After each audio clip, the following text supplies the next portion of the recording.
अचानक बीच बहस क्यों खड़े हो गए राहुल गांधी? राहुल गांधी ने कैसे जबरदस्त तरीके से पूरे के पूरे सत्ता पक्ष को मात्र ढाई मिनट के अपने भाषण में धो डाला। दोस्तों, आज भी संसद में ओम बिरला पर आए अविश्वास प्रस्ताव पर चर्चा जारी है, जिस पर रविशंकर प्रसाद ने एक लंबा चौड़ा भाषण दिया। इस भाषण में बहुताया वक्त रविशंकर प्रसाद बीजेपी के सांसद राहुल गांधी को टोक रहे थे, राहुल गांधी के बारे में कुछ ना कुछ बोल रहे थे, जिसके जवाब में अचानक से एलओपी राहुल गांधी खड़े हुए और तमतमाते हुए पूरे के पूरे सत्ता पक्ष को हिला डाला और ये कहा कि मैं जब खड़ा होता हूं मुझे बोलने का मौका नहीं दिया जाता, लेकिन पूरा वक्त मेरे बारे में बोला जाता है। दोस्तों, ये 2.5 मिनट का वीडियो है मात्र, जिसमें राहुल गांधी यहाँ पर खड़े हुए। मैं चाहती हूँ कि आप इस पूरे 2.5 मिनट के वीडियो को देखें, क्योंकि जो बात राहुल गांधी बोलने के लिए यहाँ खड़े हुए ना, फिर उनके साथ वही हुआ।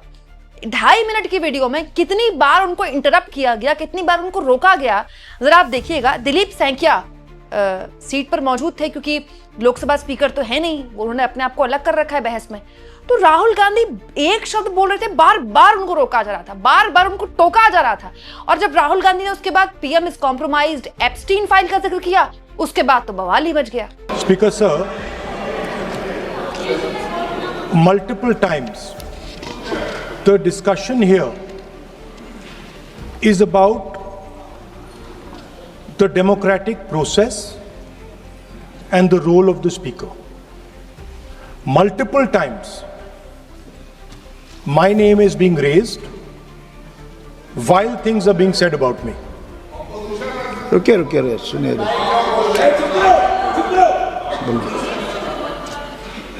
This house is the expression of the people of India.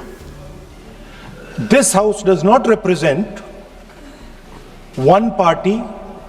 This house represents the whole country.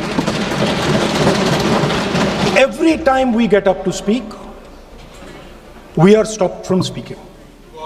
Multiple times. In the last time I spoke, I raised fundamental questions about the compromises that has been made by our Prime Minister. I will start to speak. You be Rahul Gandhi ji multiple times.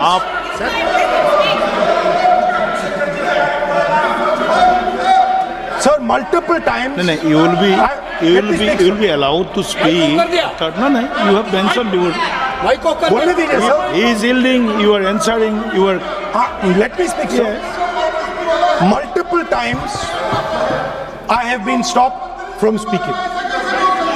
Just a few days ago, in a debate for the first time in Indian history, पहली बार हमारे इतिहास में leader of opposition को नहीं बोलने दिया। Okay. नहीं sir, खत्म नहीं किया। मैं खत्म नहीं किया sir. We will speak after the debate. आप रोक रहे मुझे, मैंने खत्म नहीं किया।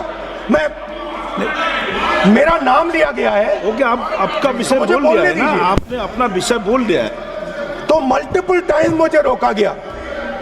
Last time I raised the issue of the Prime Minister being compromised. I raised the issue of Mr. Naravane.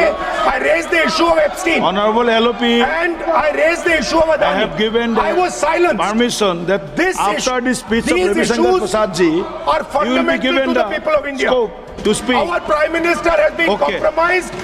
Everybody knows the result of the compromise of our Prime Minister. दोस्तों, जो बात राहुल गांधी कहने के लिए यहाँ पर खड़े हुए, वही तो इस वक्त भी उनके साथ हो रहा था।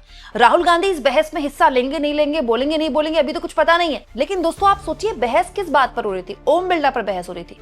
पूरा वक्त मैं कल से सुन रही हूँ, चाहे आप किरण रिजिजू को ले लीजिए, संसदीय कार्य मंत्री, चाहे आप निशिकांत दुबे को ले लीजिए। निशिकांत दुबे तो ऐसा लगता है कि पीएम के बाद जो सबसे इंपॉर्टेंट वक्ता हैं, सबसे इंपॉर्टेंट सांसद हैं, जिन पर सबसे ज्यादा इन्वेस्ट किया जाता है बीजेपी द्वारा, वो निशिकांत दुबे हो गए।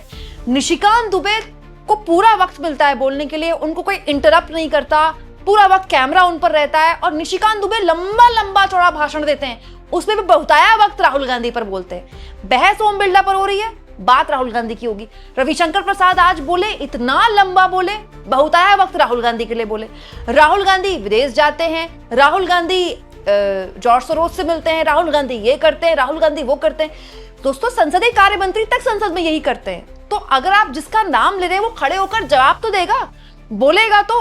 और जब वो बोलने खड़े होते हैं तो उसके बाद उनको इतना इंटरप्ट किया जाता है। मतलब ये तो रवायत हो गई है। फिर भी राहुल गांधी ने ना केवल यहां पर पीएम इस कॉम्प्रोमाइज शब्द का इस्तेमाल किया, बल्कि उस एप्स्टीन का भी नाम इस्तेमाल कर दिया, एप्स्टीन फाइल का भी नाम इस्तेमाल कर दिया, जिसको सुनकर पूरा का पूरा सत्ता पक्ष बिलबिला जाता है। लेकिन दोस्तों ये 2.5 मिनट की वीडियो अपने आप में बहुत ही मतलब सोचने वाली बात है। कि एलओपी के लिए मैं कल एक बात सुन रही थी, एलओपी को लेकर। दोस्तों एलओपी की क्या ताकत है, मैं लगातार ये बहस सुन रही हूं, तो मैं विपक्ष के नेताओं को सुन रही थी।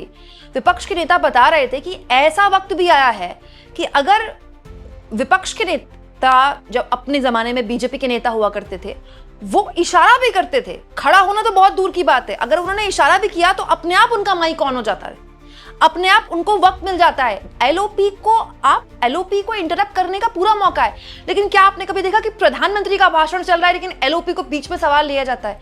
मतलब संसद बहस के लिए होती है, भाषणबाजी के लिए होती है क्या? यहां हार्डली बहस होती है। संसद में अब क्या होने लगा है, मोदी जी आते हैं, अपना भाषण पढ़ते हैं 1.5-2 घंटे का, मोदी के नारे लगते हैं, काम खत्म, कोई इंटरप्शन नहीं है। मोदी को कोई इंटरप्ट नहीं कर सकता। मोदी तो छोड़िए दोस्तों, निशिकांत दुबे को कोई इंटरप्ट नहीं कर सकता। निशिकांत दुबे छोड़िए दोस्तों, बीजेपी के किसी सांसद को कोई इंटरप्ट नहीं कर सकता। और विपक्ष के नेता जब बोलने के लिए खड़े होते हैं इतना इंटरप्शन होता है। मैं केवल यहाँ पर राहुल गांधी की बात नहीं कर रही दोस्तों, अखिलेश यादव जब बोलते हैं तब भी इंटरप्शन होता है, तब भी उनको रोका जाता है। दोस्तों बीजेपी के सांसद जब बोलते हैं, विपक्ष वाले तब भी आपत्ति दर्ज कराते हैं, लेकिन ना तो कैमरा उनकी तरफ जाता है, ना माइक ऑन होता है। लेकिन और दोस्तों एग्जैक्टली यही राज्यसभा में होता है। जब मल्लिकार्जुन खड़गे बोलते हैं, पूरा या तो माइक बीच में ऑफ होगा फिर ऑन होगा, कैमरा बहुतायत सीट पर रहता है, खड़गे साहब पर कम रहता है। और लोकसभा में तो ऐसा लगता है राहुल गांधी खड़े हुए ही नहीं, चेयर पर कैमरा चला जाता है। राहुल गांधी के भाषण में कभी लॉन्ग शॉट दिखाया जाता है, कभी मिड शॉट दिखाया जाता है, माइक ऑफ हो जाता है, बार बार माइक ऑफ होता है। तब जबकि ओम बिरला कहते हैं कि माइक का जो कंट्रोल है उनके पास नहीं है, कि चिंताजनक है। जब एलओपी जो पूरे लोकसभा में विपक्ष का नेता है, वो खड़े होकर इंटरप्ट नहीं कर सकता, अपने नाम मतलब उनका नाम लेकर जो बात बोली जा रही है उसका जवाब भी नहीं दे सकता। 2.5 मिनट उनको ठीक से नहीं मिलते उसके लिए। तो आप सोचिए कि विपक्ष को किस तरह से, मतलब विपक्ष की क्या आवाज है। मैं बार बार कहती हूँ दोस्तों, तो चुनाव होते हैं, चुनाव में केवल जनता सरकार नहीं चुनती है, जनता विपक्ष भी चुनती है। जनता ये तय करती है कि इसको हम विपक्ष में बैठाएंगे, और विपक्ष की भूमिका बहुत निर्णायक होती है।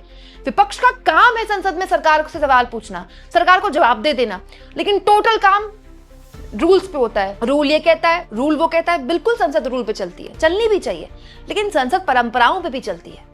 आज से पूर्व में भी दोस्तों, मैं मनमोहन सिंह सरकार के दौरान मैंने संसद बहुत क्लोजली देखी है, तब भी हंगामा होता था।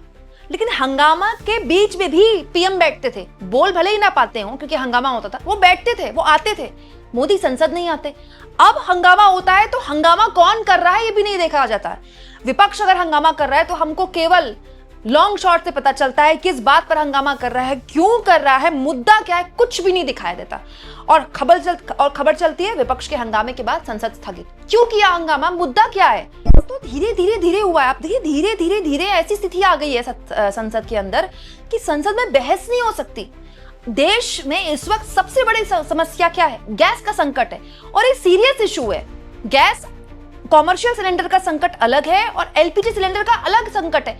देश की मतलब पूरा सोशल मीडिया भरा पड़ा है। आप यूपी देखिए, आप बिहार देखिए, आप छत्तीसगढ़ देखिए, लोग लाइनों में लगे 3-3 घंटे से, उनको एलपीजी गैस नहीं मिल रही है।